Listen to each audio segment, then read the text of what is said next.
ये आ गया जी, general agreement on tariff and trade, जिसे प्यार से गैट कहते हैं।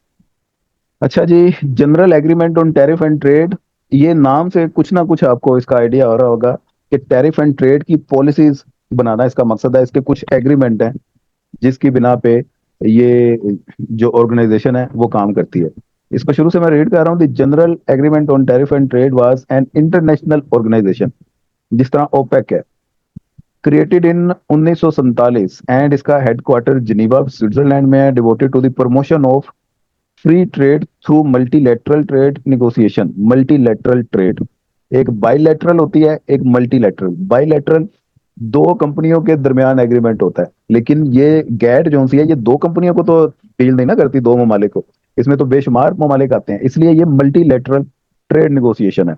Originally it was thought that GATT would become part of international trade organization whose charter was negotiated in Havana 1948 में टू रेगुलर इंटरनेट। ये इसका कुछ इंट्रोडक्शन टाइप लिखा हुआ है, ये आपने सारा पढ़ लेना और इसकी वर्किंग देख लेनी है। ये सिर्फ आपके करने वाला काम है, रीडिंग है। इसमें सिर्फ उन्होंने ये बताया था कि हम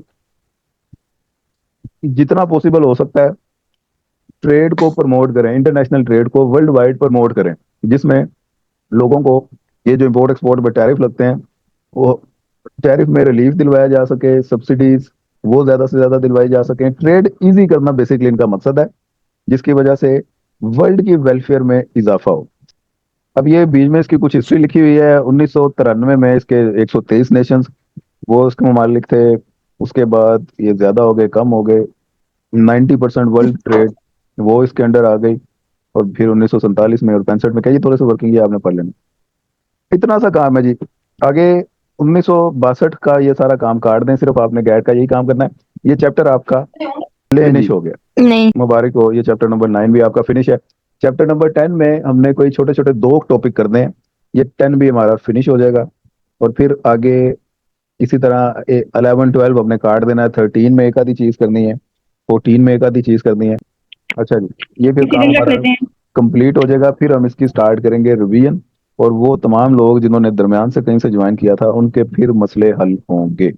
तो इसी मंथ में ये इंटरनेशनल ट्रेड भी हमारी खत्म हो जाएगी, और कोशिश करेंगे इकोनोमेट्रिक्स भी हमारी खत्म हो, ताकि जुलाई से फिर हम रिवीजन करें अपनी। ठीक है जी।